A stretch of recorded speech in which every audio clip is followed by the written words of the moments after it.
안녕하십니까. 증시학대 TV 시청자 여러분, 투자자 여러분 반갑습니다. 여러분이 기다리시던 분이 오셨습니다.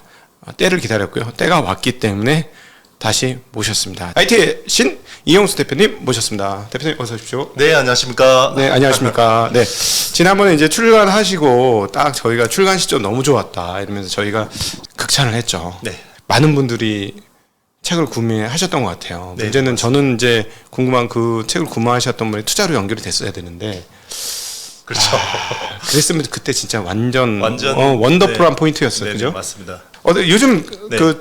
굉장히 많이 바쁘시죠? 네, 한동안 많이 바빴는데 또 약간 인기가 떨어지는 것 같습니다. 그래서 지금 다시 좋아지지 않을까.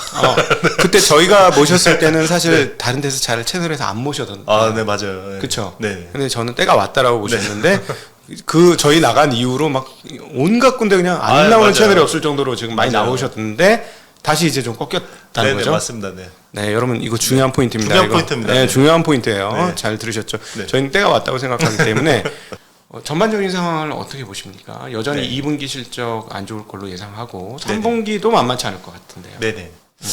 그래도 2분기가 제일 최악일 것 같아요. 3분기는 조금 2분기보다는 좋아질 것 같고요. 일단 이제 저는 이제 이 영상이 언제쯤 나갈지 모르겠는데 저는 8월 한 중순? 한 말부터는 분위기가 좀 달라질 수 있다고 보고 있어요. 네. 특히나 반도체 쪽은. 왜요? 네. 필드로 보면 그 바텀 아웃 했다고 네, 거의 바닥은 찍었다라고 보고 있습니다. 아직까지 감산해야 되잖아요. 이제 낸드 쪽은 추가 감산 이야기가 있는데요. 일단은 뭐 더 이게 상황이 더 악화되거나 뭐 이게 재고가 더 늘어나거나 이런 상황은 아닌 것 같아요. 오히려 공급업체들에서 선제적으로 좀 대응하는 것 같고요. 그하고 별개로 오늘 나온 뉴스에서 보면 역대급 R&D 투자가 있었다고 하거든요. 올해 어디 가요? 반도체 전체 총액 삼성 하이닉스는 아니잖아요. 다 합쳐서 올해 R&D 반도체 R&D 총액이 122조 원으로요. 전년 대비해서 늘었어요. 역대급으로 늘었고 삼성도 상반기 R&D 투자한 것만 25조가 넘거든요. 그 중에 23조가 반도체 쪽이고요. 그럼 메모리 쪽 R&D가 늘지는 않았을 거거든요. 장비가 늘었다는 얘기인데. 그렇죠. 그럼 대부분 파운드리 쪽이에요. 네, 네. 그러니까 지금 이제 3나노 게이트 올 어라운드나 어드밴스드 패키징 네. 이런 쪽으로 투자가 그만큼 늘고 있다라는 거는 앞으로 양산 물량도 많이 늘어날 수밖에 없다라는 거고요. 네. 네, 그리고 이번에는 AI 혁명이잖아요. AI 혁명의 가장 큰 이번 사이클의 특징적인 부분은 후공정 쪽으로 사이클이 굉장히 집중됐다라는 거고, 네. 그거는 뭐 후공정 전반이 아니라 또 어드밴스드 패키징이라는 아주 이 제한된 영역에서만 집중된 거고요. 네. 지금 최근에 TSMC, 최근에 코워스, 칩온 웨이폰 서브스트레이트라는 2.5D 구조 있잖아요. 네. 그게 지금 월 1만 7천 장 정도 캐파가 있는데 이걸 네. 5만 장까지 늘려야 돼요. 최근에 네. AMD 리사수 CEO가 TSMC 넘어가서 그 캐파 확보하려고 했는데 못했습니다. 네네. 네, 왜냐하면 이게 기존 엔비디아하고 다른 고객사들도 막 번호표 네. 뽑고 있기 때문에 네. 1번 고객이 애플이고 2번 고객이 현재 분위기면 엔비디아예요.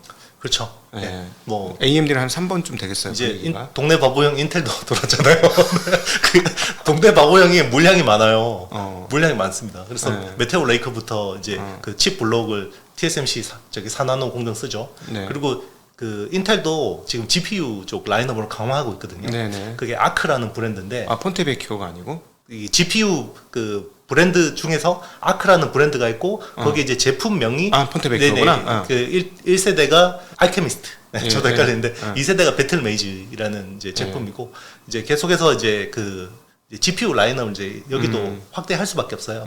왜냐하면 지금은 GPU 쪽은 엔비디아가 독점하고 있는 상황인데 네. AMD도 들어오고 있고 인텔도 여기 뻔히 시장이 보이니까 네네. 이제 GPU 이제 칩 쪽을 이제 강화하고 있는 거고 네. 예, 이제 CPU 쪽도 이제 그러니까 이제 이게 또 CPU 안에 내장 GPU가 있어요. 네네. 그 내장 GPU가 있고 외장 GPU가 있는데 지금 우리가 이야기하는 건 다 외장 GPU죠. 네네 맞습니다. 네, 네. 그 외장 GPU 쪽은 엔비디아가 거의 70-80% 장악하고 있는 거고 네. 의외로 내장 GPU는 인텔이 네. 왜냐면 끼워서 같이 CPU 네. 같이 끼워서 팔기 때문에 예예. 예, 인텔이 제일 많이 합니다. 내장 네. GPU는. 사실은 그 언어라는 것 때문에 쿠다 생태계로 인해서 네네. 엔비디아 외장 CPU의 경우 이미 이제 빨리 생성형 AI를 성장시키고자 하면 네네. 다른 대안이 없다. 네네. 누구나 엔지니어도 구하기 쉽고 네. 빠르게 적응할 수 있는 쿠다 생태계를 구축해 놓은 엔비디아를 쓸 수밖에 없다. 네. 이런 구조 잖아요. 그렇습니다. 그러면 AMD라든가 네. 인텔이 자기네 GPU를 가지고 그 공간을 파고들 수 있을까요? 쉽지 않습니다. 네. 그래서 여기서 중요한 게 미들웨어를 하는 업체들이 중요한데요. 네. 요거는 이제 뭐 엔지니어 생태계 쪽 이야기인데 이거를 컴파일이라고 해서 쿠다를 이렇게 이제 다른 언어로 전환해주는 그런 것들이 필요하거든요. 예, 예. 그거를 이제 컴파일을 누가 해주냐면 구글의 텐서플로우나 이제 그 메타의 파이토치 같은 데서 요거를 이제 그러니까 영어를 한국어로 이렇게 번역하듯이 이렇게 쓸 수 있게 네네. 다른 그 칩으로도 쓸 수 있게 이렇게 컴파일을 해줘야 되는데 예, 예. 이런 쪽이 아직까지는 시간이 좀 필요한 상황이거든요. 그래서 지금은 사실 되게 급하잖아요. 지금 왜냐면 우리는 AI 혁명이 지나가고 몇 년 지나면 결국 두세 개 업체가 독점할 거라는 걸 알잖아요. 네네. 우리 옛날에 뭐 인터넷 시대에 수많은 검색 엔진들이 결국은 몇 개로 네, 줄어들고 구글로 왔습니다. 통합됐죠, 거의. 그렇죠. 그리고 이제 모바일 시대에서도 결국 막 난리바다가 뭐 하드웨어도 마찬가지지만 결국 OS도 결국 몇몇 업체로 압축이 되잖아요. 네. AI도 마찬가지거든요. 여기서 뭔가 자기들이 치고 나가지 못하면 여기 두세 개 안에 못 들어가면 그냥 서버 플랫폼이 돼야 돼요. AI에서. 네. 네. 그러면 어플리케이션 모델을 해야 되거든요. 파운데이션을 못 하고. 그러면 이제 빅테크 업체들 입장에서는 끔찍한 일이죠. 네. 이 AI 혁명에서 뒤처진. 네. 그러니까 빨리빨리 해야 되기 때문에 그거를 기다리고 있을 시간이 없죠. 그런데 불구하고 지금 만약에 그 엔비디아의 칩을 지금 주문하면 그 인도받는 시점이 40주가 걸려요. 네. 지금 주문하면 40주 걸리거든요. 그러면 너무 늦잖아요. 네, 그렇죠. 그러면 이제 그 사이에 너무 급한 기업들 입장에서는 AMD나 AMD MI300이나 뭐 이런 것들 가져와서 뭔가 좀 하려는 니즈도 있겠죠. 그러니까 다시 한번 정리해 보면 사실은 이거 생성시키는 데 한 1년, 2년 걸릴 테니 생성형 AI가 네네. 이렇게 글로다가 지가 대답하는 수준까지 올려주려면 학습을 시켜야 되기 그렇죠. 때문에 그 학습을 시키려면 하드웨어가 필요하고 네. 근데 이게 지금 급하다 보니 뭐 다른 거 뭐 싼 거 따질 때가 아니라 제일 그 빠른 생태계 이미 구축된 생태계에서 기술자도 많고 바로 진입할 수 있는 엔비디아 거를 써야 돼 빠르기 때문에 제정부에. 엔비디아를 쓰려고 하는데 문제는 없어. 칩이 없어요. 다 똑같은 입장이야. 그래서 네. 안 줘. 네. 그러면 사실상 번역을 한번 돌려가지고 하려면 시간이 좀 걸리는데도 불구하고 조금 빨리 하드웨어 칩을 줄 수 있는 네. AMD나 인텔로 넘어갈 수도 있는 맞습니다. 상황이라는 거죠. 그렇죠. 지금. 인텔은 거의 생각 안 하는 것 같고요. 네, 네, 그냥 네. 이제 그 AI 쪽에서는 그래 네. MI300 같은 경우, MI300X나 이런 것들은 네. 조금 검토를 하는 것 같습니다. 지금 최근에 리사스가 나와서 실적 네. 발표할 때 그 얘기를 한 거죠. GPU가 엔비디아에 보다 성능이 1.6배인가 1.3배인가 그렇죠. A100보다는 이제 네. 그 정도 성능이 나오고 H100보다는 좀 떨어지는 것 같습니다. 최근에 막 자기가 최고라고 막 그렇게 얘기하던데. 네. 그런데 이제 뭐 GPU 자체의 어떤 성능 비교보다는 네. 우리는 HBM 더 많이 쓸 수 있다 이걸 자랑했습니다. HBM을 엄청 많이 달아가지고 네, 나오던데요. 맞습니다. 네. 그러니까 이제 지금 그 A100이나 H100 같은 경우는 40기가하고 80기가 캐시 메모리로 딱 세팅이 돼 있잖아요. 네네. 근데 여기가 이 정도만 쓰면 되는 게 아니라 더 많이 써야 되는 건데 네. 사실 그 엔비디아가 좀 이제 그런 식으로 세팅을 해버린 거거든요. 네네. 이제 이런 부분에서 더 확장이 가능하다라는 게 이제 AMD의 주장이죠. 네네. 자기네가 네. 더 많은 HBM을 더 많이 적용할 수 있다. 붙일 수 네. 있으니 우리가 사실상 그 뭐랄까 밴드 차로가 훨씬 더 높아서 네네. 여러분들이 작업할 때 훨씬 더 빠르게 해줄 거다. 맞습니다. 여러분이 원하는 작업을 빨리 해줄 거니까 우리께 더 좋다. 네, 라고 그렇죠. 지금 맞습니다. 이야기를 하는 거죠. 자, 여기서 이제 HBM이 나옵니다. HBM 혹시나 모르시는 분들은 저희 채널은 아마 다 아실 것 같긴 한데 네. HBM 간단하게 설명 한번 네. 해주시죠.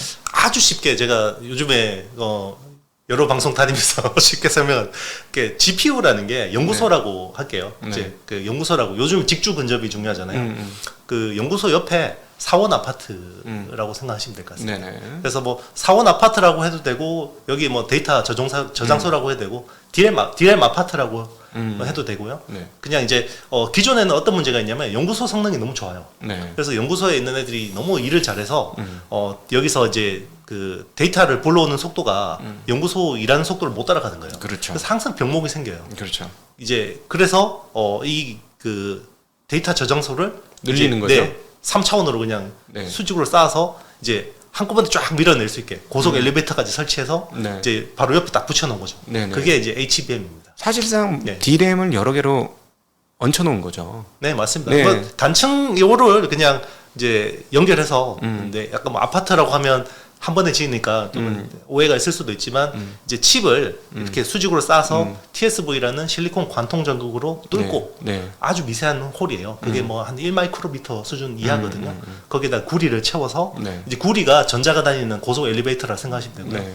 지금 최고층 디램 아파트는 12층짜리가 12개의 디램을 섞는다. 그게 네. 왜 그러냐면은 네. 우리 나중에 이제 그 저희 채널에 또 이 디램 얘기를 해놓은 게 있으니까 찾아보시면 아시겠지만 꽂을 공간이 없다는 거죠. 네네 맞습니다. 디램을. 네. 아무리 좋은 디램을 꼽아도 뭐 예를 들어 4개까지밖에 못 꼽으면 그 GPU가 할 일을 다 수행을 못 하기 때문에. 그렇죠. 또 그리고 멀리 떨어뜨려 놓으면 전력 소모가 많죠. 예. 이동은 전자가 많이 이동할수록 이 전력 소모가 많아지고 발열도 많아지니까. 네. 그래가지고 문제는 뭐냐면 이 적층할 수 있는 애들이 없었다는 거. 네. 하이닉스만 먼저 하고 있었다는 거. 그제 뭐 HBM이라는 게 4세대 제품이 있어요. 원래 2008년도에 AMD가 1세대 제품에 대한 컨셉만 줬고 네. 이제 1세대가 HBM, 2세대가 HBM2, 3세대가 HBM2E라는 거예요. 네. E는 이제 익스텐디드라는 모델이고요. 지금 이제 3세대까지는 삼성전자고 마이크론도 합니다. 네. 그런데 이제 4세대 제품은 SK 하이닉스가 독점하고 있는 거죠. 네네. 네. 네. 그래서 이제 하이닉스가 갑자기 그 사장님 나오셔서 실적 발표 때 AI 때문에 우리는 살아났다. 맞아요. 근데 아니 실적은 아직 마이너스인데 왜 살아났어요? 왜 그렇게 얘기하셨을까요? 원래 2분기 SK 하이닉스 가이던스가요. 원래는 적자가 한 3조 5천억 이상 나오는 걸로 가이던스가 돼 있었는데 네. 실제로는 한 7천억 정도가 덜 나왔습니다. 그래서 네. 한 2조 8,800억 정도의 적자가 났거든요. 네네. 그 적자를 줄이는데 상당 부분이 HBM 쪽 역할을 한 거예요. 야, 근데 그 사실 네. 디램하고 보면 개수가 그렇게 많이 안 팔렸을 것 같은데. 네네. 엄청나게 마진이나 이런 게 높다라는 얘기가 되겠어요? 마진은 엄청 높은데요. 네. 수율도 잘 안 나옵니다. 아, 그래서 지금은 약간 조심스럽긴 한데 제가 추정해 본 거로는 이익률이 한 20% 정도 나오는 것 같아요. 근데 여기서 수율이 더 잘 나오면 훨씬 더 잘 나옵니다. 네. 왜냐하면 HBM은요 주문형이라서 1년 동안 고정이에요. 네네네. 네, 1년 계약. 받을 게 1년 동안 네네, 그렇죠. 물량이 정해져 네네, 있다. 맞습니다. 네. 그래서 거의 뭐 스페셜티 제품이라고 봐야 되고요. 여기서 이제 수율 잘 나오면 다 하이닉스가 먹는 거거든요. 네네네. 근데 뭐 아시겠지만 12개를 이렇게 수직해서 하는 게 쉽지 않습니다. 그러니까 네. 그리고 칩도 워낙 얇게 갈아가지고요. 이게 거의 뭐 종이처럼 얇아요. 네. 그래서 붙이면서 이게 구겨지거든요. 그게 워페이지라는 건데 이게 되게 어렵습니다. 아, 그러니까 밑에 있는 기판인 네. 웨이퍼를 갈아가지고 네네. 너무 얇게 만들어서. 맞습니다. 아, 맞아. 수직으로 많이 쌓으려면은 네. 두꺼우면 안 되는군요. 맞습니다. 정말 예를 들어 충고가 높으면은 네. 매축 못 쌓고 끝나는 거니까 충고를 낮게 하려면 네. 그 기반인 그 실리콘 웨이퍼를 더 얇게 갈아가지고. 맞습니다. 그러니까 지금 이게 2.5D잖아요. 네. GPU가 있고 옆에 이제 HBM이 있는데 네. GPU보다 높으면 안 돼요. 어허. 그런데 층수는 늘려야 되죠. 그러면 칩 하나하나가 기존의 8층짜리보다 12층은 더 얇아져야 돼요. 네. 네, 그게 문제죠. 그래서 디스코라는 회사가 논한 겁니다. 왜요? 그 백그라인드 그러니까 웨이퍼 갈아내는 거. 네. 기존에 만약에 이게 뭐 한 웨이퍼 두께가 뭐 100마이크로미터였다 그러면 이제는 앞으로 한 30마이크로미터 수준 얇게 갈아야 돼요. 네. 처음부터 그 웨이퍼를 얇게 시작하면 좋을 텐데 그거는 또 준비가 안 됐으니까 그렇게 못하는 네, 거겠죠. 그렇게 하면 이게 거의 비스켓처럼 살짝만 건드려도 깨져요. 네. 야, 그러면 그건 사실은 그 서버용 외에는 쓰기가 많이 힘들겠다, 그죠? 그렇죠. 지금은 뭐 슈퍼컴퓨터 수요만 해도 워낙 수요가 폭발적이기 때문에 네. 뭐 전체 서버에서 뭐 AI 저 슈퍼컴퓨터 비중이 2%가 안 되거든요. 네. 2%가 안 되고 지금 AI 쪽 그 AI 비중이 전체 서버에서 10%가 안 됩니다. 한 네. 7% 정도 될 거예요. 네. 그런데 이게 기하급수적으로 늘고 있죠. 그 부분을 조금 설명해 주시면 네. 좋을 것 같아요. 그러니까는 저는 이렇게 표현하는데 PC 시대가 왔고 모바일 시대가 왔고 서버 시대가 왔고 그다음에 AI 시대가 왔다. 각각 모두 반도체를 써야 되고 우리 디램 메모리를 다 써야 되는데 뭐 약간씩 갉아먹을 거다. 전 세대 거를 갉아먹는데 그 뭐 AI로 해서 서버 시장이 조금 줄어들 수는 있으나 그래도 전체적으로 병렬적으로 존재하니까 늘어날 거다라고까지만 설명을 드렸는데 업계에 계신 분들은 규모를 그렇게 생각하지 않는 것 같아요. 훨씬 더 크게 생각하실 것 같아요. 그거를 조금 AI의 규모가 네. 기존의 것과 비교했을 때 어느 정도까지 커질 수 있는 일단은 지금까지는 네. 모바일이 제일 컸죠. 네네, 그렇죠. 그 다음에 거기에 파생된 게 네. 데이터 센터고. 그렇죠. 네. 뭐 그냥 디램 수요만 놓고 보면 한 40% 42% 정도가 이제 서버 쪽이고 네. 모바일 스마트폰 쪽이 한 6% 7% 정도 되고요. PC가 한 13% 정도 돼요. 네. 근데 그 서버 안에 있던 그 AI라는 그 특수 시장이 급속도로 커지는 거예요. 그렇죠. 그런 이게 거죠. 이제 네. 올해 그냥 AI 반도체 시장만 놓고 보면 한 300억 달러 정도 추정이 되고 있고요. CAGR이라고 연평균 성장률이 50%. 예, 향후 그래서 2026년 7년이 되면 한 1,500억 달러짜리 AI 반도체 시장이 생기는데 네. 이게 거의 디램하고 메모리 그 낸드 합친 시장 규모예요. 예, 그게 새로 생기는 거예요. 예, 예. 그러니까 우리 LG 화학에서 LG 에너지 솔루션이 나왔는데 네. 얘가 더 커져 버리잖아요. 네, 네, 네. 그런 예, 것처럼 예, 되는 예. 거죠. 아니 AI 나는 잘 안 쓰는데 그게 마냥 커질 거냐? 막 이렇게 말씀하시는 네네. 분이 있고 네네. 사실 일본 최고 선구 기업 일본에 있는 최고 선구 한국인 기업인 손정의는 그 옛날 지난번 대통령 취임 때 와서 AI 하고 갔어요. 네네. 근데 그 시대가 된 거잖아요. 네네 맞습니다. 근데 정말로 그런 시대가 올까요? 어떻게 보십니까? 이미 왔죠. 벌써 왔다. 네. 난 안 쓰고 있는데. 그건 이제 뭐 그렇죠. 옛날에도 뭐 스마트폰이 왔을 때 이게 굳이 휴대폰으로 PC 컴퓨터가 될 필요가 있냐 라는 사람들이 대다수였어요. 사실 네. 저도 굳이 뭐 이거 휴대폰을 컴퓨터로까지 이렇게 해야 되느냐. 근데 이제 이거 써보면 이게 다시 못 벗어나거든요. 네네네. AI라는 것도 그렇다고 봐요. 지금은 보면 어떻게 보면 아주 그 데이터 트레이닝을 하는 구간이기 때문에 네. 우리 눈에는 안 보이죠. 네. 그러니까 지금은 빅테크 업체들만의 이슈로 보일 수도 있어요. 우리 삶하고 크게 관계가 없겠구나라고 생각할 수 있는데 얘들이 데이터 학습을 끝내고 네. 추론으로 넘어가면서 이게 서비스하고 붙어요. 네. 그러면 우리 생활에 직접적인 이게 나타나죠. 왜냐하면 우리 집에 가면 아이언맨 자비스 같은 애가 네. 생길 거거든요. 그렇죠.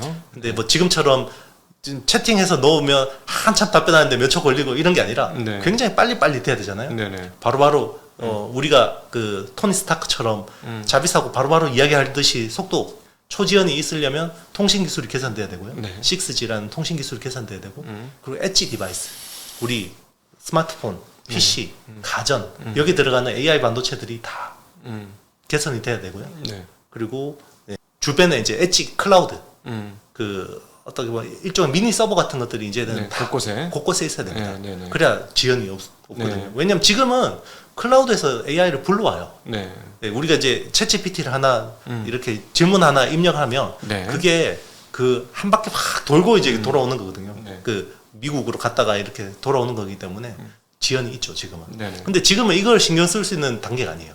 지금은 일단은 AI 서로 성능을 빨리 개선하는 게 제일 중요한 건데 네. 이게 우리 대규모 언어 모델이라는 지금 파운데이션 AI 모델 특징이 뭐냐면 AI 성능을 개선하는 그 요소가 세 가지가 있어요. 예. 일단은 컴퓨팅 파워라는 게 필요하고요. 컴퓨팅 파워라는 게 A100 칩 1만 개는 있어야 돼요. 미니멈이에요 이게. 네네네. 그게 그러면 1750억 개 파라미터. 우리 쓰는 챗GPT 정도의 컴퓨팅 파워거든요. 그리고 챗 GPT 3죠. 네네 3 맞습니다. 네. 3.5 기반으로 만든 거. 네. 그리고 데이터 문서가 5조 개는 있어야 돼요. 5조 개의 데이터 문서 있어야 되고 네. 그 다음에 이제 AI 모델링, 알고리즘 뭐 이런 것들인데 지금은 제일 중요한 게 컴퓨팅 파워예요. 네. 빅데이터는 사실 웬만한 빅테크 치고는 다 5조 개는 다 가지고 있거든요. 네네. 근데 이게 중요한 게 A100 1만 개를 써서 성능이 이게 피크가 되면 되는데 2만 개를 쓰면요 더 좋아지고요. 3만 개를 쓰면 더 좋아지고요. 네네. 네, 계속 좋아진다는 게 문제죠. 예.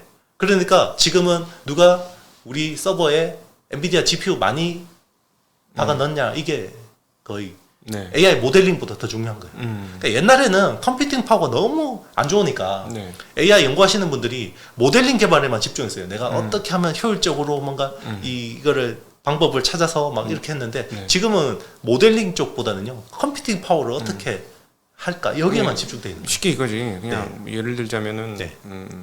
재료를 막 이렇게 통하는 기계가 있는데 음식물 재료를 막 넣으면 뭘 누르면 얘가 알아서 음식이 네네. 나오는 기계라고 하면 네네. 옛날에는 요 음식 재료가 별로 없으니까 네. 요 어떻게 해가지고 요 작은 재료를 가지고 제일 좋은 걸 만들까 어떻게 이 프로세스를 여기다 프로그램 할까 이게 중요했었는데 네네 그렇죠.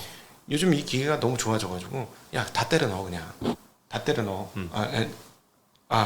거꾸로 얘기했구나. 네네. 거꾸로 컴퓨팅 파워가 안 좋으니까 재료를 잘 넣어. 네네. 재료를 잘 넣어 이렇게 했다가 네네. 요즘은 그 컴퓨터가 좋아졌으니까 재료 구분하지 말고 그냥 다 때려 넣어. 애가 알아서 할 거야. 네, 맞아요. 네. 그러면 그냥 재료 그냥 음식 제대로 된 거 나와. 그러니까 마치 자동 음식 제조기처럼. 네네, 그렇죠. 근데 그동안에 이거가 되니까 그 기술자들이 굉장히 수고를 덜은 거예요. 그렇죠. 그런 측면에서. 네네, 맞습니다. 그 속도가 빨라지니까 사실 빅테크 업체들은 돈이 아쉬운 애들이 아니니까.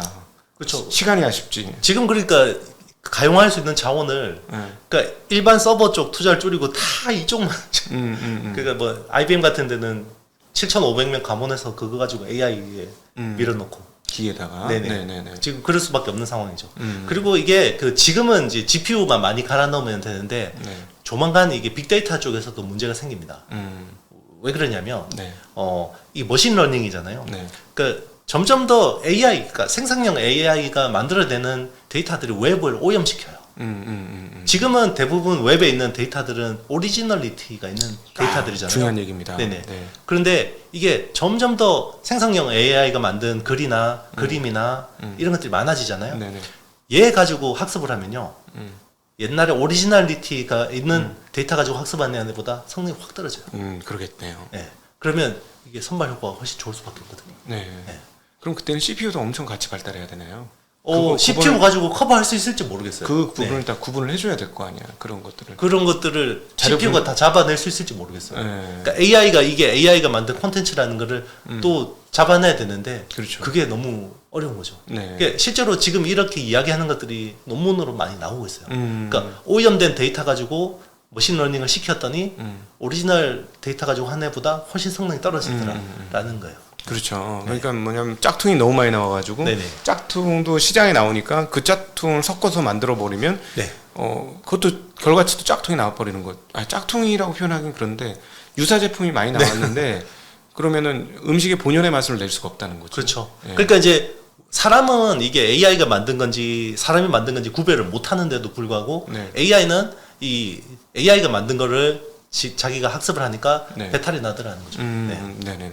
어쨌든 지금 상황들은 이렇게 말씀을 해주셨습니다만 그게 급박한 상황들로 돌아가기 때문에 갑자기 하이닉스가 그렇게 실적이 이것 때문에 우리가 구원받았다라고 표현할 정도로 실적이 좋아지는 거고 안 하던 삼성전자도 HBM 이제 거의 다 개발 마무리가 되는 상황인 거죠.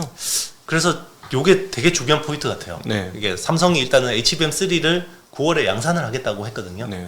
요게 양산이 되는지 안 되는지에 따라서 향후에 메모리 시장 향방이 굉장히 달라질 수 있습니다. 어떻게요? 네. 지금 그러니까 HBM이라는 제품이 굉장히 어떻게 보면 의미가 있는 게요. 처음으로 주문형 메모리가 양산이 된 거예요. 그렇죠. 원래 메모리라는 거는 그냥 시장에 갖다 뿌리기만 하면 범용이고 그냥 몇 개를 꼽을 거냐가 문제였지. 맞습니다. 몇 기가를 꼽을 거냐가 문제였지. 어떤 성향의 메모리를 꼽을 거라는 건 없었죠. 그렇죠. 네. 이게 이제 커머디티 법령품이기 때문에 재고 문제가 있는 거거든요. 네. 그 재고로 인해서 가격 변동이 있는 거고. 근데 시스템 반도체는 주문형이기 때문에 재고의 리스크가 크게 없죠. 네. 그러다 보니까 가격 변동성이 적고 높은 멀티플을 주는 건데 메모리가 그동안 시스템 반도체에 비해서 낮은 멀티플을 받은 거는 변동성이잖아요. 주식 시장이 제일 싫어하는 불확실성이 크기 때문에. 네. 근데 메모리가 기존 메모리는 계속 범용일 거예요. 네. 기존 메모리는. 그런데 새로 생기는 시장 있잖아요. AI나 자율주행차나 뭐 메타버스 뭐 디바이스나 이런 쪽에 들어가는 메모리들은 점점 더 주문형으로 가거든요. 네. 그럼 그쪽 시장을 하이닉스가 주도해버리는 상황이 돼버리면 우리는 늘 봐오던 게 삼성이 뭔가를 주도를 하면 하이닉스가 따라가는 그림이 그렇죠. 우리가 익숙한 거고 정상적인 건데 네. 지금은 HBM도 하이닉스가 주도하고 있고 애플의 비전 프로 향 모바일 디램이 있어요. 그것도 주문형이거든요. 네. 굉장히 속도가 빠른 겁니다. 그거도 하이닉스 갑니다. 네. 그러면 메모리 파운드리 쪽에서 하이닉스가 뭔가 치고 나가는 그림이 나온다 그러면 이 두 회사 사이에 이제 뭔가 서서히 경쟁에서 균열이 생긴다고 봐야 되는 거죠. 네, 네. 그러니까 이제 삼성전자 입장에서는 그냥 D램 성능 좋게 하면 되지 뭐 이런 분위기였다가 좀 화들짝 놀란 그렇죠. 느낌이 좀 있는 거예요. 그렇죠. 네. 이제는 빅테크 업체들이 원하는 그 프로세스에 맞게 어떻게 보면 메모리도 이제는 네. 잘 설계해서 잘 만들어줘야 되는 거죠. 파운드리처럼. 네. 그 시장이 앞으로 커질 겁니다. 그러면 메모리의 어떤 영역이 좀 달라지게 될까요? 그 주문형 메모리라고 하면. 뭐 일단은 그 거기에 뭐 핵심적 역할을 하는 회사들이 굉장히 부가가치가 많아지겠죠. 특히나 하이닉스 쪽 서플라이 체인 쪽에서. 예. 뭐 이미 사실 뭐 한미 반도체 같은 회사들이 그런 조짐을 보이고 있는 거죠. 예, 네. 예. 우리 시총 1조짜리가 벌써 뭐 4조, 4조로, 5조, 네, 예, 5조까지 가버렸으니까 네. 이제 그런 회사들이 더 나오겠죠. 하이닉스가 만약에 승기를 잡게 된다. 아 그러면 이건 네. 내부적인 그 D램의 지금 말씀하신 거는 D램의 어떤 그 어떤 조합과 성능 관련된 문제가 아니라 그 포장 관련 문제네요. 최적화. 예, 예. 그러니까 조립을 어떻게 해서 줄 거냐. 그러니까는 5층짜리를 줄 거냐, 10층짜리를 줄 것이냐, 15층짜리를 줄 것이냐에 주문이 들어온다라는 얘기인 거죠. 그런 차원이 아니라요. 예. 아예 설계가 다릅니다. 예. 설계 자체가 기존에 우리는 규격화돼 있잖아요. 메모리는 그렇죠. 네. DDR이라는 규격도 있고 LPDDR이라는 그렇죠. 규격도 있고 이런데 네. 그 규격 외 제품인 거예요. 예를 예를 들면 이번에 그 애플 그 비전 프로에 들어가는 그 R1 칩 있잖아요. 네네. 센서를 다 총괄하는 칩 옆에 붙어 있는 그 D램이 있어요. 그 D램은 LPDDR이 아닙니다. 네. 그냥 주문형 D램인데요. 그러니까 물론 LPDDR하고 어느 정도 설계는 차용했겠지만 네. 그 밴드위스가 기존의 LPDDR5X라는 제품이 LPDDR5보다 더 고성능 칩이거든요. 네. 그거보다 밴드위스가 2배 빠르고요. 그 인풋 아웃풋 수가 8배가 많아요. 그런 그러니까 아예 설계가 달라지는 거죠. 다르네요. 네네. 네. 그러니까 시스템 반도체처럼 설계가 다른 메모리가 나오는 거예요. 그러니까 HBM도 DDR하고 GDDR하고 다른 규격이잖아요. 네네. 네. 아 결국 네. 그러니까 이게 빅테크가 나와서 만든 현상이네요. 빅테크가 자기네 AP 만들고 자기네 CPU 만드는 것처럼. 네, 맞습니다. 네, 그러니까 예를 자기들한테 맞는 메모리 줘. 예, 이런 거죠. 네. 애플이 예를 들어서 M1 칩 만들고 M2 칩 만들고 A16 만들고 했던 거니까 내가 물량 니들이 어디서 파는 거 그거 내가 다 소화해 줄게 전용으로 만들어 줘. 네. 이런 게 나오는 거네요. 그게 HBM3죠. 예, 네. 예, 그런 거네요. 네네. 그러니까는 이제 사실 뭐 유사한 부분이 있겠습니다만은 기존 메모리니까 전혀 다르진 않겠습니다만은 네네. 네. 그 회사 전용으로 전용 메모리가 되는 네, 거죠. 그게 네. 마치 무슨 헬스클럽 가면 전용 그 가운 있듯이 뭐 그런 그렇죠. 호텔별로 전용 가운 있듯이 뭐 그런 맞습니다. 개념. 네. 굉장히 낯설죠. 메모리 산업을 봤던 사람들 입장에서. 네, 네, 네. 네. 이런 시장이 생긴다는 것 자체가. 예, 그러네요. 네. 그래서 이제 삼성전자도 굉장히 급하게 뭔가를 할 수밖에 없는 상황에 지금 봉착을 했고. 네네. 네. 그래서 삼성의 어떤 과제는 두 가지예요. 네. 일단 기술적으로 뭔가 리더십을 확보하는 게 더 중요하고요. 네. 그 리더십을 확보하기 위해서는 어드밴스드 패키징이라는 기술이 필요해요. 네. 그러니까 HBM뿐만이 아니라 2.5D 구조의 요 전체, 그러니까 TSMC 코어스 같은 i큐브를 네. 성공을 해야 되는데 i큐브를 성공하려면 HBM을 못하면 안 되거든요. 네, 네, 네. 그러니까 이제 i큐브도 잘하고 HBM도 잘해야 되는 게 첫 번째 과제고 두 번째 과제는 메모리가 이렇게 주문형으로 간다 그러면 조직 문화를 싹 갈아엎어야 됩니다. 그러니까 우리가 알아서 해줄게. 니들 우리한테 스탠다드 맞춰. 이게 아니라 너네 필요한 게 뭐니? 라고 해서 다 이제 파운드리처럼 조직 문화가 바뀌어야 되는 거예요. 네. 그러니까 말을 들어 가게를 한다면 우리 집 물건이 제일 싸니까 알아서 샀든 말든 알아서 해가요. 아우 10덩어리 이상 이하는 안 팔어. 10덩어리 이상 사주시면 사시오. 우리가 제일 싸니까. 이런 개념이었다는 거죠. 삼성전자가. 맞습니다. 따져고 보면. 그렇죠. 조금 기분 나쁘게 들으시죠. 관계사들이 들으면. 약간 그런 개념이 있었는데 하이닉스는 맨날 2등 업체로 막 길길 매고 막 분위기 좋으면 돈 벌었다가 왕창 벌었다가 분위기 나쁘면 바로 적자 나고 막 사냐 죽냐 막 이런 상황에서 큰 고객 하나 물고 어떻게 해드릴까요? 알았으면 맞춰드릴게. 저희 가지 말고 여기서 하세요. 가격도 맞춰드리지 뭐. 이런 분위기로 바뀌었다는 맞습니다. 거죠. 네네, 그렇죠. 네. 후추 더 넣어드려요? 소금 더 넣어드려요? 네, 그런 분위기로. 네, 맞습니다. 네. 그럼 이 AI 확실히 빅테크들이 들어오면서 반도체 시장 커졌지만 분위기가 많이 달라지고 있는 게 분명한 그렇죠. 것 같아요. 시장의 색깔이 많이 달라지는 거죠. 그런 측면에서 보면은 파운드리가 매우 중요해졌다라는 거죠. 자, 그렇죠. 이제 2부를 한번 시작해 보겠습니다. 2부는 파운드리 시작을 하는데 이 얘기가 이제 일반적인 기술자들이나 애널리스트하고 하면 말이 안 통해가지고 애플의 비전 프로부터 얘기하겠습니다. 비전 프로에서 저는 비전 프로를 보고 생각했던 게 2시간 만에 끝나는 전력 사용 너무 쇼크를 먹으면서 저는 곧장 저의 생각은 더 초미세화 공정과 전성비의 더 추가적인 증강 없이는 안 된다. 네네. 그 다음에 이제 그래픽 위주의 상황이 되면 나중에 이제 통신까지 아까 말씀드렸던 6G로 넘어가야 된다. 뭐 이렇게 바로 생각이 정리되더라고요. 하드웨어적으로는. 네네. 그럼 결국은 예를 들어 AI도 그렇고 모든 것들이 전력 소모가 어마무시한 상황으로 가고 있는 거 아닙니까? 이제 모든 것들이. 맞습니다. 예, 그러니까 결국은 파운드리의 과제는 전성비를 얼마나 더 낮출 것이냐, 효율적으로 할 것이냐. 그렇죠. 정확하게는 그게 핵심 맞습니다. 핵심이죠. 그렇죠. 예, 그 핵심으로 가는 건데 TSMC가 그걸 그동안에 제일 잘했고 네, 그렇죠. 이제 라인이 부족하고 네.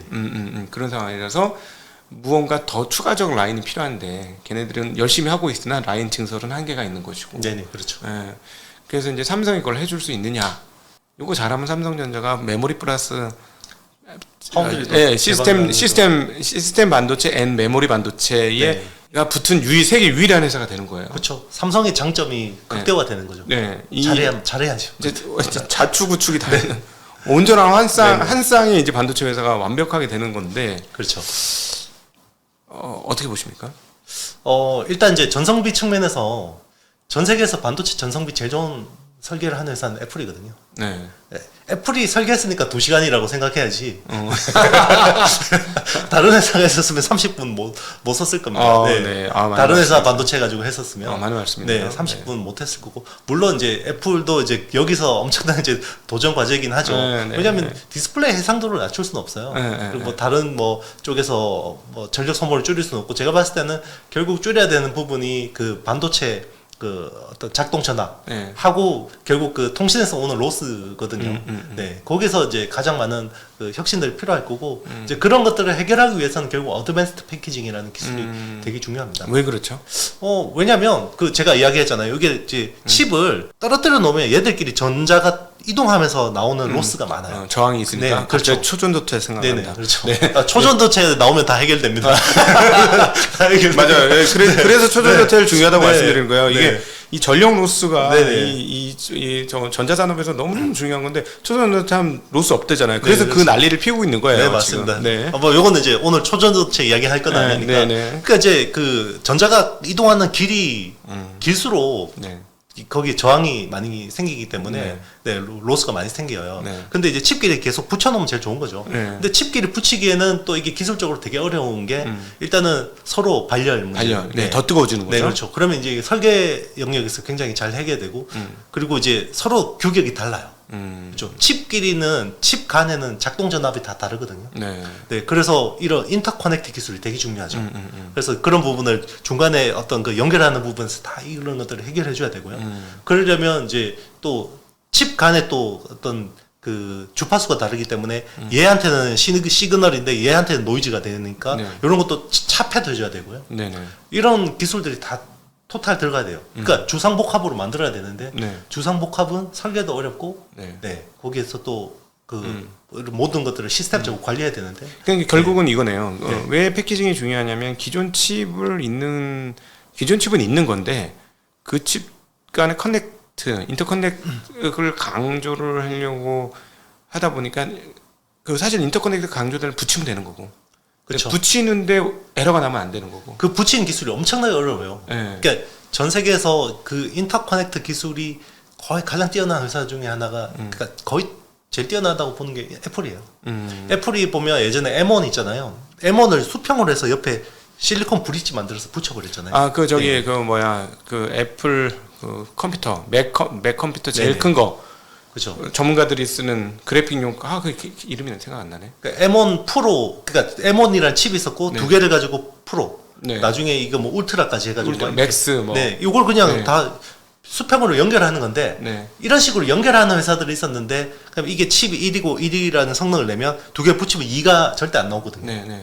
보통 1.5만 나오면 엄청 잘 나오는데 애플은 거의 1.7, 1.8이 나오는 거죠. 맥 스튜디오다. 생각났다. 이름이. 맥 스튜디오 만들 때 얘네들이 이걸 어떻게 만들었 했더니 똑같은 칩을 붙여버렸어, 두 개를. 그렇죠. 우리가 보면 그거 붙이면 되는 거 아니야? 이러는데 이게 설계단으로 가면 엄청나게 어려운 과제예요. 네. 그게 애플이니까 가능한 거거든요. 네네. 그리고 이게 단순히 칩만 붙인다고 되는 게 아니라 OS하고 전체 하드웨어 시스템이 다 이렇게 유기적으로 돌아가야 되기 때문에 그리고 다 그거를 다 조율을 해야 되는데 네. 애플이니까 가능한 거죠.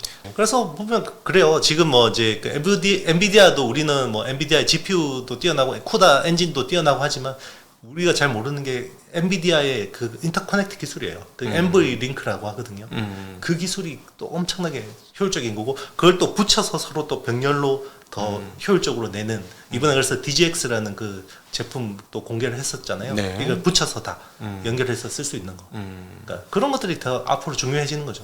야, 그러니까 결국은 결론 그런 상황들이 온 거는 칩의 미세 공정화가 거의 한계에 부딪혔다. 네네, 그렇죠. 그건 전념에서 다 그런 거네요. 그러면은. 그렇죠.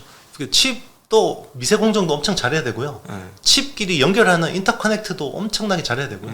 네. 그리고 이걸 전체 또 시스템이 잘 돌아가게 하드웨어하고 소프트웨어가 잘 돌아가게 하는 것도 중요하고. 그러니까 이거를 다 자체 설계, 자체 메모리를 쓰지 않을 수가 없는 거죠. 네. 효율을 생각하면. 네. 네.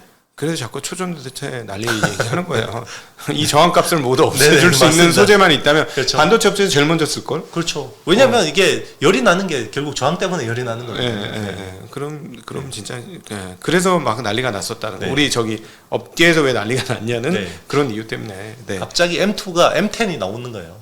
그렇지. 초전도체 쓰면 스위치 속도가 네. 엄청나게 빨라지고 작동 전압이 확 줄기 때문에. 그렇죠, 네. 그렇죠. 그러면서 뭐 하여튼 뭐 에너지 문제도 해결할 네. 수 있고 지구적으로도 되게 좋은 아니, 얘기죠. 우리가 비하하는 게 아니라 정말 성공했으면 좋겠어요. 정말 초전도체는 지구 전체적으로는 네네. 진짜 필요한 네, 소재입니다. 문명이 달라질 거예요. 네. 이 세계 문명이 달라집니다. 네, 그게 예. 성공하면. 네. 예, 삼성 이제 파운드리가 지금 네. 솔솔솔 루머가 많습니다. 네네. 70%의 수율이다. 네네. 뭐 60%다. 네. 아니다, 그 이상이다. 막 얘기했는데 자 어디까지가 루머가 어디까지 진실인지 잘 모르겠는데 우리 이영수 대표님의 그냥 의견을 듣고 싶습니다. 네네. 이건 사실 뭐 수율은 그 회사 기밀이라서 그렇죠. 정말 담당자가 아니면 알기가 힘들어요. 그러니까요. 그래서 뭐 수율을 정확한 퍼센테이지를 뭐 언론에 나온 걸 믿을 거냐, 이거는 알 수가 없는 거고, 네. 적어도 흐름은 알 수 있죠. 추세. 그러니까 작년에 35% 수율이라고 하니까 네. 결국 퀄컴이 TSMC로 갔잖아요. 삼성 그렇죠. 파운드리에서. 네. 근데 최근에 막 수율이 많이 좋아졌다라는 거는 실제로 그렇긴 한 것 같아요. 그러니까 AMD도 오고 엔비디아도 오고 새로운 그 페미니스 업체들이 계속해서 수주 의뢰를 하는 거고요. 수주가 아직 따놓은 건 아니잖아요. 그렇죠. 의뢰가 들어온 거죠. 네, 뭐 그리고 제일 중요한 거는요. MPW라는 거 했잖아요. 그러니까 멀티 프로젝트 웨이퍼라는 거 했기 때문에 웨이퍼 한 장에 여러 네네. 개를 담는 시제품 거. 생산해 주는 건데 네. 요거는 통상적으로 수율이 안 나오면 안 합니다. 그래서 그 2019년도에 5나노 MPW를 했다가 네. 최근에 4월이었죠. 그게 5월인가 그때 4나노 MPW를 했거든요. 네. 그러면 4나노 수율은 어느 정도 우리가 이거 하면 충분히 돈을 벌 수 있다라는 네. 판단이 없으면 할 수가 없죠. 예. 그럼 도대체 이제 지금 얘기 나오고 있는데 도대체 어느 정도 수율 돼야 TSMC에 버금가거나 아니면 다른 빅테크의 수주를 받을 수 있을까요? 사실 지금 이제 그 수율 자체는 제가 봤을 때는 문제가 아닌 것 같아요. 그러니까 이제 그 이제 수율이 TSMC보다 낮아서 뭐 칩을 의뢰를 못 받는다 이런 차원은 아닌 것 같고 지금은 이제 그거 같아요. 이제 삼성이 기존에는 그 LP 라인만 주로 잘했거든요. LP라는 거는 그 로우 파워. 네. 그러니까 주로 모바일 AP 쪽에 주로 잘했었거든요. 네. 그러니까 모바일 AP 쪽으로는 신규로 수주하는데 큰 문제가 없는 것 같습니다. 네. 그러니까 지금 자율주행차용 칩도 대부분 LP 라인들이거든요. 그래서 거의 SoC하고 거의 비슷해요. AP, SoC하고 크게 차이가 없는데 중요한 거는 지금 우리가 수주를 받아야 되는 거는 네.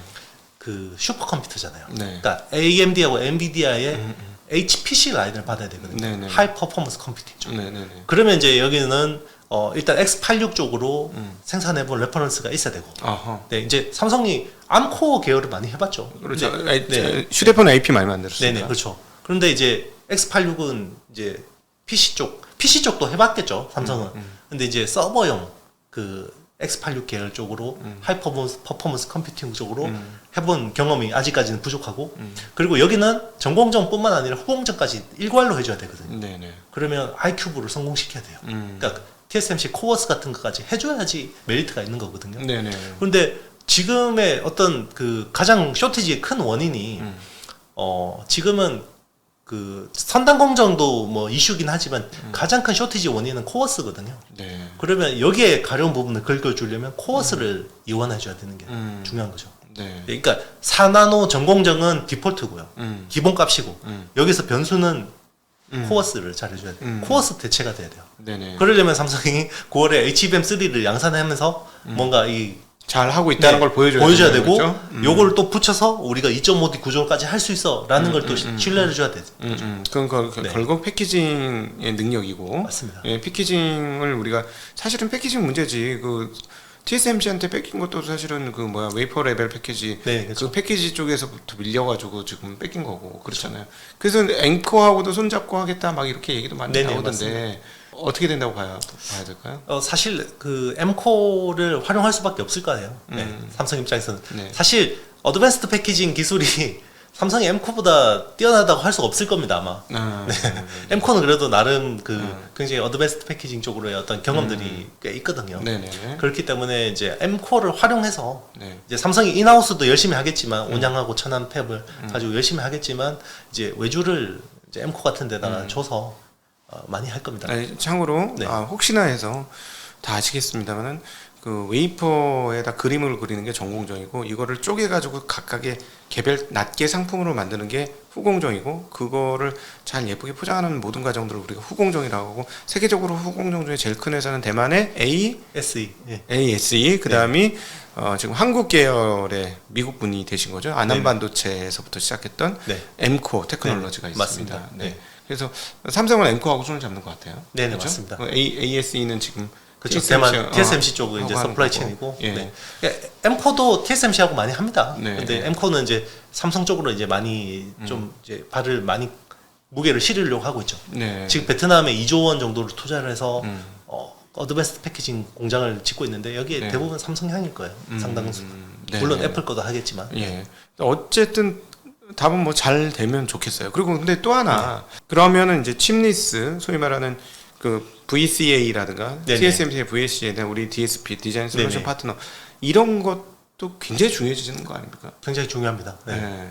그러니까 이제 그 칩을 그러니까 이제 팹리스 업체들이 설계도를 주면요. 이렇게 우리 도면으로 설계되고 아니라 거의 프로그래밍이에요. 그냥 네. 거의 뭐 소프트웨어 코드처럼 이렇게 주거든요. 네. 요걸 다 레이아웃해서 도면으로 그려야 되죠. 네네네. 그런 것도 도면을 그려야 되고 그리고 파운드리하고 이제 그 실무자들하고 연결을 해서 최적화 개발을 해야 되거든요. 네네네. 이 팹에 맞게. 그러니까 그 또 삼성이 가지고 있는 팹의 어떤 그런 정보들이나 IP들이 있잖아요. 네네. 요걸 또 알고 있어야 되죠. DSP 업체들이. 그러면은 네. 그건 빅테크들조차도 필요한 거예요? 그게? 다 필요한 겁니다. 예. 그러니까 TSMC의 생산하던 설계도를 그대로 주면 그대로 못 만들어요. 왜냐면 TSMC의 특허도 있고 이렇기 때문에 네. 이런 것들도 회피해서 또 해야 됩니다. 개발을 따로 해야 돼요. 야 그렇게 하기 위해서는 네. 저기 TSMC의 엄청나게 두터운 VCA 라인에 비해서 계층도와 생태계에 비해서 우리는 너무 얇은데 그렇죠. 굉장히 얇습니다. 너무 얇은데 이거 그렇죠. 할 수 있을래나 모르겠네요. 삼성하고 TSMC가 가지고 있는 IP의 숫자, 뭐 일단 질적인 부분은 뭐 논외로 하고 양적으로 봐도 TSMC는 2만 개가 넘고요. 삼성은 7천 개 정도밖에 안 되고요. 네. 네. 그나마 이제 2만 개 중에서도 TSMC가 애플하고 서로 막 같이 개발해서 만든 굉장히 고급 IP들이 많거든요. 그거 다 피해서 또 설계를 해야겠죠. 네. 그럼 그리고 그 밑에 있는 그 칩리스 생태계도 네. 네, 대만은 굉장히 큰데 그렇죠. 칩리스하고 오사 생태계는 굉장히 큰데 삼성은 굉장히 취약하죠. 그렇죠. 그러니까 이걸 빨리빨리 키워야 되는 거죠. 그러니까 그야말로 그 다음에 네. 직구 잘 던지는 선수였어요. 디램만 잘 만들고 낸드 네. 잘 만들고 네. 물론 AP 잘했죠. 그 저쪽 뭐 아이팟 할 때에 그렇죠. 아이팟 할 때 AP는 네네, 정말 맞습니다. 뭐 잘 만들었는데 이제 아주 복잡계로 넘어오니까 네. 되게 답답한 상황들이 온 거예요. 최근에 그 반도체 외계인 짐 켈러 음. 텐스토렌트에 삼성하고 현대차가 이번에 대규모 투자를 했더라고요. 1억 달러 투자 유치하는데 70%를 한국 기업들이 투자했어요. LG전자도 뭐 선잠단 진켈러하고 그쵸. 그런 얘기도 있었는데 LG전자는 이제 제품 TV에 스마트 TV에 응용하는 걸로 이제 협력한 거고 네네네. 이번에 지분 투자한 거는 현대차 그룹이 50% 투자했고요. 그러니까 1억 달러 중에 5천만 달러를 투자했고 삼성이 아마 2, 3천만 달러 정도를 투자한 것 같아요. 현대차가 더 많이 했네. 네. 놀랍네. 왜냐면 지금 자동차가 더 문제예요. AI는. 그치. 레벨 3를 해야 되는데 네, 그치. 예, 지금 자동차에 OS 들어가고 반도체가 들어가야 되는데 사실 이게 명확한 게 없으니까 삼성하고도 하고 퀄컴하고도 하고 이런 거거든요. 네네네. 네, 그러니까 짐 켈러 같은 사람이 뭔가 도와주면 큰 도움이 되죠. 그렇죠. 네. 사실 뭐 저기 뭐냐 테슬라에서도 이미 작업을 하고 오신 분이니까 맞습니다. 누구보다 잘 아실 테니까. 그렇죠. 네. 지금 하드웨어 잘 만든다고 밸류에이션 하나도 못 받아요. 지금 그 차 타보신 분들이 뭐냐면 외제차 타고 막 고급차 탄다고 하시는 분들 에이씨 제네시스 G90 탈 걸 그랬어. 이런 분 너무 많아요 지금. 잘 만들거든 차. 근데 밸류에이션 하나도 못 받잖아. 그렇죠. 그러니까 전기차 쪽에서 밸류가 안 나오니까 밸류에이션 못 받는 거지. 맞습니다. 예. 결국은 핵심은 전기차는 시간이 갈수록 지금이야 배터리가 중요하다고 얘기하지만 시간 가보세요. 배터리는 범용품이고 나중 되면 AI 솔루션을 어떻게 만드는 자율주행 솔루션을 어떻게 만드냐. 자율주행 결국 AI니까. 그렇죠. 예. 이제 결국 칩니스 생태계가 취약하니까 이런 분들 좀 이렇게 데려와서 같이 일하면서 그렇지. 네, 좀 키우려고 하는 거죠. 그렇지. 네. 짐 켈러가 오겠나 이게 문제지. 아니 그짐 켈러가 오진 않는데 어쨌든 지분 그 회사에 투자했으니까? 예 캐나다 벤처 회사에 지분 투자를 했으니까 네. 앞으로 이제 아마 한국 그 테크 기업들하고 많은 일을 할 것 같아요. 네. 예. 어떻게 잘 풀려야 되겠습니다. 지금 그거라도 잡아야지 안 그러면 진짜 큰일 납니다. 그렇죠. 예. 뭐 또 반도체 업계 거스리 링크가 될 수도 있잖아요. 짐 켈러가. 그렇죠. 네. 지금 잘못하면은 자동차 회사를 지금 한 20년 후 생각해 보면 껍데기만 만드는 회사가 될 수도 있어요. 네, 그렇죠. 그건 2000년 제가 한 6개월 그 테슬라 지켜보고 나서 큰일 났다 이거. 그런 걱정이 많이 되더라고요. 네네. 네. 지금 한국에 안 알려져 있습니다만 한국은 한국 기업들이 광고주가 되는 경우가 많아서 언론에서 그런 거 얘기 잘 안 하는데요. 미국에서 아시는 분은 아시겠지만 주주들은 잘 아시겠지만 테슬라 자율주행 지금 서부 쪽에서 엄청나게 발달했어요. 거의 제가 보기엔 거의 로보택시 근처까지 가 있어요. 지금 상황조차도. 근데 여기서 분명히 앞으로 몇 단계가 더 올라갈 텐데 그러면 이제는 굉장히 힘들 거라는 생각 많이 들거든요. 그렇죠. 이게 참 어떻게 보면 이제 저도 기자를 했지만 네. 그 국내 언론의 어떤 뭐 이런 부분들이 아쉬운 부분이 아이폰 나올 때도 이게 아이폰 별거 아니라고 지금 옴니아하고 비슷하게 자꾸 경쟁 구도 붙이고 이게 결국 그 우리 산업 발전을 가로막은 거예요. 그게 이제 우리 기업 도와준다고 생각할지 모르겠지만 오히려 냉정한 현실을 알려주고 빨리 개발하게 독려하는 게 나은 거지. 갑자기 또 이영수 대표님 이런 얘기가 또 하나 떠올랐는 지금 다시 엑시노스 쓰겠다고 하는데 네네. 이번에 갤럭시 23이 사실은 TSMC로 넘어간 네, 퀄컴을 써서 대폭적 성능 향상. 네네. 그때 그 GOS인가 그거 당하고 네네. 나서 진짜 맞습니다. 뒤집는 대폭적 성능 향상이 있었어요. 네, 그렇죠. 근데도 안 팔리는 거 아니야? 근데 어쨌든 네. 근데 여기서 다시 엑시노스를 쓰면 또 그런 상황 발생하지 않느냐. 그게 문제죠. 저도 불안해요, 사실은. 그러니까. 네, 그런데 그걸 안 하면 이제 삼성의 시스템 LSI는 미래가 없는 거예요. 그렇지. 네. 당연하지, 그건 또. 네. 네. 그러니까 누구는 냉정하게 뭐냐면, 네. LG전자 휴대폰 포기했는데 너희도 그거 포기해. 라고 얘기하는 사람도 있어요. 네. 투자자 중에. 우리 투자자 좀 냉정하잖아요. 그런 쪽에서. 그러면 이제 엑시노스 오토도 안 되는 거죠. 어. 네. 엑시노스에서 뭔가 헤게모니를 어느 정도 가져오지 못하면. 그렇지. 엑시노스 오토에. 이게 개발이라는 게 결국 어떻게 보면 네. 어떤 저변이잖아요. 네, 그렇죠. 근데 여기에 하이엔드 칩 설계를 포기한다 그러면, 네. 그러면 이제 다음이 없죠. 네. 근데 어쨌든, 네. 투자자들은 그렇게 냉정하게 얘기한다는 거예요. 네. 네. 뭐, 언론은 엑시노스 너무 좋아요. 뭐 이럴 수도 있는데, 우리 투자자들 입장에서는 제발 엑시노스 포기해라, 씨. 안 된다, 씨. 그것 때문에 이제 휴대폰사 망하게 생겼다. 막 네. 이런 얘기까지 또는 생각하는 사람들도 있다는 거죠. 네. 짐 켈러가 설계 좀 해주면 안 되나? 엑시노스 설계 준다 그러면, 네. 아니, 근데 내가 보기에는 안드로이드 진영에 지금 지난번에도 우리 대담할 때 얘기했지만 안드로이드는 총 위기야. 지금. 네, 그렇죠. 총 위기야, 지금. 구글도 정신 차려야 되고, 제가 보기에는 퀄컴도 더 잘해야 되고, 퀄컴 많이 좋아진 거죠, 이번에. 네네, 그렇죠. 네, 확실하게 좋아진 것 같아요, 퀄컴. 네네, 맞습니다. 그러면 이제 구글하고 삼성전자가 맞춰가지고 해야 되는데 참. 제일 안타까운 게, 폴더블 만들어 놓고 폴더블 킬 앱이 없어. 그게 제일 문제예요. 네.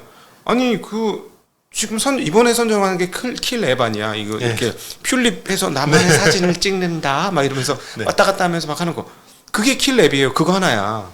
그게 이제 삼성이 하드웨어적으로 되게 옛날에 뭐 후버링이라고 해서 이렇게 손 제스처로 뭔가 넘어가고 막 이런 것들도 많이 했는데 이거 가지고 네. 어플리케이션을 못 만드는 거예요, 서비스를. 그러니까 이거는 구글이 문제지. 네. 구글이 좀 각성을 하고 네. 프로그램 개발자들을 이렇게 독려를 하고 잘하는 애들 있으면 돈 좀 꼽아주고 야 실패되니까 한번 해봐 이렇게 구글이 해야지. 이거는 구글이 해가지고 킬 앱을 만들어야지 이게 팔리면서. 그러면 지금 애플 할 생각 없는데 여기서 한번 쭉 치고 나가서 시장 점유율 한번 쫙 늘리고 뺏겼던 시장 좀 갖고 오고.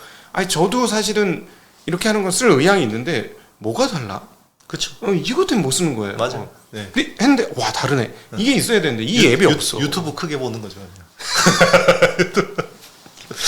그러니까 너무 참 안다. 우리 같은 일반인들도 아는데 그 기술자들이 알고 있을 텐데 그걸 왜 못하지? 그거는 이제 우리가 보면 그냥 이제 터치 스크린 옛날에 애플 네. 보면 애플도 터치 스크린이고 삼성도 LG도 터치 스크린인데 보면 터치 스크린의 감도가 완전히 달랐어요. 초창기에는. 네 맞아요. 그게 결국 휴먼 인터페이스에 대한 이해인데요. 네. 이번에 비전 프로도 보면 애플이 기깔나게 나오잖아요. 그럼요. 그냥 그게 어떤 부분이 다르냐면 네. 뭐 이건 그냥 하나의 에피소드인데요. 네. 사람은 있잖아요. 자기가 생각하는 것보다 살짝 아래쪽에 찍혀요. 왜냐면 손가락 뼈가 우리 손톱으로 찍는 게 아니라 손가락 뼈로 찍거든요. 근데 우리 찍을 때 손톱으로 찍는다고 생각하기 때문에 약간 오차가 있어요. 이거를 애플은 알아서 자기들이 조정을 해줘요. 네. 그게 있었던 거고 삼성하고 LG는 초창기에 X축, Y축 정확하게 요거는 펜으로 찍으면 정확하게 되죠. 근데 사람 손가락으로 쓰기 때문에 여기에 대한 휴먼 인터페이스에 대한 이해가 달랐던 거예요. 그냥 기계 기술적으로만 접근하는 거죠. 인간에 네네. 대한 이해가 없는 거야. 그러니까 네네. 인문학도 약하고 네. 근본 학에 대한 게 이게 우리나라 같은 경우 사업 세력이 갑자기 전쟁 후에 발달을 하다 보니까 돈이 최고인 사회가 돼서 이 돈을 쓰는 주체인 인간에 대한 이해를 너무 안 하는 게 전 투자하면서도 그런 거 많이 느끼거든요. 그런 게 진짜 약간 지금 말씀하신 거구나. 네네. 그러니까 그 근본에서부터 시작하느냐 아니냐는 정말 차이가 있는 것 같은데 이 비전 프로 얘기 나왔으니까 비전 프로 성공할 것 같습니까? 이번 제품은 제가 봤을 때 크게 대중화는 안 될 것 같아요. 네네. 근데 이 제품들이 개선되면서 코스트가 떨어지고 점점 더 많은 어떤 그 뭔가가 네. 서비스들이 붙는다 그러면 결국은 이거 이상으로 좋은 제품은 안 나올 것 같은데요. 네. 그러니까 일단 킬러 앱을 어떤 거를 개발자들이 만들어줄 거냐. 네네. 그게 핵심일 거고. 맞습니다. 그러니까 지금 애플에서 얘기했던 자기네 앱은 화면 크게 보는 영화, 그다음에 그거는 다른 데도 다 실현할 수 있을 거고. 근데 이제 페이스타임, 제가 보기엔 그랬어요. 페이스타임 되게 중요하다. 근데 페이스타임 하나만 하기 위해서 이걸 써? 그러면 이 가격이 감당이 안 되는 거죠. 그렇죠. 예, 페이스타임 한 개만 하려면 물론 뭐 멀리 떨어진 사람하고 이제 뭐 더 모여서 회의 안 하고 그렇게 할 수 있으니까 좋긴 좋은데 결국은 다른 앱이 조금 더 필요한 거죠. 근데 그렇죠. 그거 외에는 저는 보았을 때 내가 개발자고 그럴 능력이 있으면 저걸로 뭘 해보고 싶다는 생각은 들긴 할 것 같아요. 결국 저는 여기 마지막 퍼즐은 AI라고 생각해요. 그러겠죠. 애플 GPT. 예. 시리 가지고는 안 돼요. 이게 예. 제가 보기에는. 저는 그렇게 네. 인터페이스의 변경이 컴퓨터의 변경이다. 컴퓨터의 크나큰 변경은 인터페이스의 변경인데 이번에 인터페이스가 변경됐으니 3세대 컴퓨터다. 예를 들어 PC, 모바일, 그다음 비전 프로. 그러니까 소위 모바일 말하는 컴퓨팅. 뭐 XR 컴퓨터라고 네네. 표현하든 무슨 뭐라 컴퓨터는 이거는 전혀 다른 컴퓨터가 나왔고 인터페이스가 다르고. 근데 인터페이스가 손가락과 눈으로는 한계가 있지 않냐. 그렇죠. 입력 장치에. 결국 말인데 그렇지. 이 말을 사람처럼 이해하려면 결국 GPT 기반으로 가야 되는 거죠. 그렇게. 네. 저는 그래도 시리가 정확하게 인지를 해야 된다. 네. 근데 시리 내가 하는 거 보니까 한국어 저는 안 쓰거든요. 그렇죠. 말 못 알아들어. 그러니까 안 쓰는데. 근데 이게 진짜 되면 이거 진짜 필요 없는 상황이 온다. 그렇죠. 그럼 진짜 완전한 새로운 컴퓨터 세상이 열린다. 모두 다 뭐 이제 얼굴에 뭐 쓰고 다니는 상황이 온다. 물론 좀 얇아지긴 하겠지만요. 네. 그래서 사실 이번에 가장 기대했던 부분이 애플이 AI 쪽에 어떻게 그 리더십을 가져갈 거냐 이거에 대한 게 되게 궁금했는데 그게 준비가 안 된 것 같아요. 그래서 팀 쿡이 AI의 A자도 못 꺼내겠다고 하더라고요. 네. 그래서 그런데 얼마 전에 또 애플이 GPT 개발한다고 했잖아요. 네, 그렇죠. 애플 GPT 개발한다고 했으니까 애플도 생각이 없는 건 아니죠. 근데 이제 시리라는 자산을 또 갈아엎어야 되니까. 네. 그 시리는 좀 어렵겠더라고. 영어로는 어떤지 모르겠는데 네. 한국어로는 좀 그랬었습니다. 그렇죠. 실제로 뭐 시리가 그렇게 확장성이 없었잖아요. 네. 근데 GPT는 되니까 결국 애플도 GPT 기반으로 갈 것 같습니다. 그렇죠. 야, 그러면 이제 7개의 대형 회사 플러스 알파가 다 첨단화하는 시장이 되는 거네요. 그렇죠. 네. 그러니까 이제는 시간이 지나면 AI의 능력을 갖고 있는 나라와 그렇지 않은 나라 간에 엄청난 격차가 벌어져요. 격차가 벌어지죠. 그러니까 저는 거의 핵개발 같아요. 이게 AI를 지금 개발할 수 있는 나라는 개발하면 되는데 나중에는 우리 샘 알트먼 CEO가 그 오픈 AI 전 세계 지도자들 만나고 다니잖아요. 만나고 하면서 하는 이야기가 AI 위험하니까 제재해야 된다고 규제해야 된다고 그러잖아요. 자기는 다 개발했으니까 위험하다고. 물론 명분은 있으니까 그렇긴 한데 그게 이제 전 세계 다니면서 사다리 걷어차고 있는 거죠. 네, 그런데 저는 그런 생각도 듭니다. 이게 AI 시대가 오면은 제일 걱정하고 있는 것 중에 하나가 전쟁이 좀 더 많이 빈번해지는 거 아닐까. 왜냐면 기계들끼리의 싸움이 시작되는 거니까. 그렇죠. 예. 전쟁이 오히려 더 안 날 수도 있어요. 그러니까 쉽게 이야기하면 특정 AI에 의존하는 나라, 만약에 예를 들면 대만 같은 나라에다가 AI가 계속해서 편향된 정보를 주는 거죠, 국민들한테. 그 국민당은 나쁜 놈들이고 뭐 부정부패라고 막 이런 것들 뭐 주면서 그러면 민진당이 계속 승리하게 해서 컨트롤할 수도 있는 거고요. 반대로 이제 중국 입장에서는 자기네 AI 가지고 계속해서 이제 그런 식으로. 저는 어떤 얘기냐면 하드웨어 측면에서 네네. 무기가 AI와 결합이 되면 그렇죠. 사람이 죽으면 전쟁을 사람들이 왜 하냐 이렇게 하지만 기계가 뽀개져 이러면 해 이럴 수도 있거든요. 그럴 수도 있죠. 그럼 전쟁이 정말로 오히려 전쟁이 좀 빈발해지는 상황들이 오지 않을까. 뭐 무인 드론, 무인 탱크, 탱크도 무인으로 충분히 할 수 있지 왜 못하겠어요? 그죠? 무인 탱크, 무인 드론, 뭐 무인 바주카포, 뭐 이런 것들이 나오면서 그다음에 사이버 군인 뭐 이런 것까지 나오면 이번에 진짜 AI가 러시아 우크라이나 전쟁에서 엄청난 역할을 했죠. 그 얘기 조금 살짝 해주시죠. 네네. 일단 러시아 장성들이 상당수가 죽었어요. 러시아 그러니까 뭔가 전쟁을 지휘할 수 있는 사람들이 많이 죽었는데 그게 이제 미국이 AI 가지고 해킹을 한 거죠. 특정 지역에 트래픽이 몰린다는 거는 아주 중요한 사람이 있을 가능성이 높다는 거죠. 네. 거기다가 미사일 날리는 거죠. 그러면 이게 죽어요. 그리고 러시아에 특수부대가 있습니다. 5,000명 정도 우리나라 그 UDT라고 하나요? 네. 그 어떻게 보면 후방에 들어가서 막 이렇게 이제 교란하고 이런 그런 특수부대가 있는데 그게 엄청나게 전쟁에서 정말 당하는 쪽에서 엄청나게 그 괴로운 거거든요. 네. 전원 사살이 됐어요. 네. 그러니까 침투 이런 루트를 다 뚫리는 것 같아요. 네. 해킹이 돼서. 네. 그래서 다 사살. 그 부대를 다시 재건하는데 8년이 걸린답니다. 그 특수부대원들을 양성하는데. 네. 그렇군요. 네. 참 무서운 세상이 됐습니다. 그렇죠. 그리고 막 어떤 위성 사진이나 CCTV를 통해서 비전 학습을 시키는 거죠. 러시아 탱크에 대해서. 그래서 좌표를 찍어주면 이제 가서 제블린으로 쏘거나 미사일 날리는 거죠. 네. 하이마스 같은 거죠. 네네. 그러니까 그렇습니다. 그리고 또 꼭 저희 그 시청자분들이 좀 기억하고 알아야 되는 상황들이 있으면 조금. 네. 저는 이번 사이클 내내 가장 중요한 우리 키워드는 어드밴스드 패키징이라는 기술은 계속해서 스터디를 하고 계속 확장하는 거를 계속 봐야 된다고 생각해요. 네. 물론 이제 이게 뭐 나중에는 다른 쪽으로 매기가 확산은 되겠지만 당장은 지금 AI 쪽밖에 뭔가 확실한 수요는 없거든요. 네. 그렇기 때문에 이제 그 어드밴스드 패키징이라는 거 하고 맞물려서 HBM이라는 이쪽을 계속해서 뭐 밸류는 지금 부담스럽죠. 그런데 계속 이쪽으로 어떤 수급이 쏠릴 가능성이 높아요. 그래서 여기서 확장되는 기업들 있잖아요. 예, 그런 기업들을 계속해서 스터디하면서 본다 그러면 아직까지 기회는 많다고 봐요. 사실은 그 지금 불경기라고 해도 향후에 반도체를 쓰는 영역이 적어질 거냐고 길 가는 아이한테 물어봐도 그러진 않을 거라고 얘기합니다. 그렇죠? 그렇죠. 네. 그 R&D 투자가 올해 같은 정말 감상까지 하는 불황에도 역대급을 기록했다라는 거는 반도체 산업이 꺾일 수가 없는 거죠. 네, 그렇죠. 그러니까 네.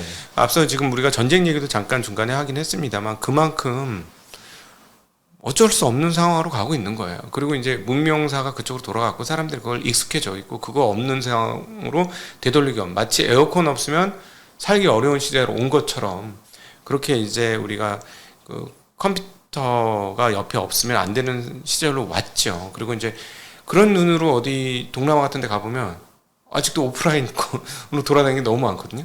싹 다 바뀌겠죠. 시간이 그렇죠. 흐르면. 맞습니다. 예, 그러면 이 반도체는 시간의 문제이지 지금 물리신 분, 뭐 삼성전자 물려가지고 힘들어하시는 분들도 있겠지만 제가 보기에는 결국은 다 살아남는 반도체 업체들이라면 다 고점을 다 돌파하는 정도의 흐름도 나올 가능성이 있다. 네. 예, 여기서 그 도태되지 않는 한 시대를 잘못 읽어서 도태되는 기업은 분명 나오긴 하겠지만 그러지 않으면 잘 대응하면 계속 성장하지 않을까 하는 생각이 듭니다. 그래서 투자하시는 분들 너무 걱정하지 마시고 그 다음에 이번에 조정이 많이 이루어지면 오히려 뭐 개인적으로는 저는 기회라고 생각합니다. 네, 저도 이번 네. 조정을 기회로 삼고 있습니다. 네네네. 네. 그래서 혹시나 지난번에 멍하니 가는 걸 보셨다면 이번에는 잘 정리하셔서 그 선택을 잘 하셨으면 좋겠고 거기에 도움이 되는 거는 바로 써먹는 최강 반도체 투자라는 책이 있습니다.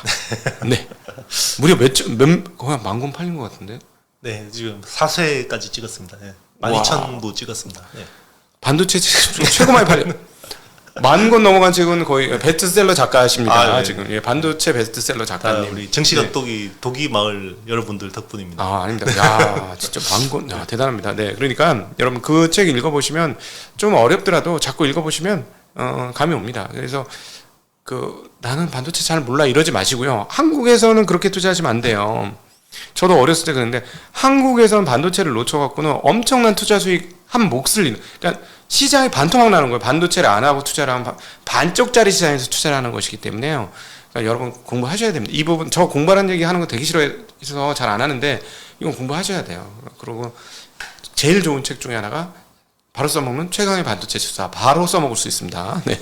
그래서 감사합니다. 네, 읽어보시면 도움이 분명히 되신다. 저도 도움을 많이 받았으니까 분명히 도움 되실 거라고 생각합니다. 네, 오늘 이 시간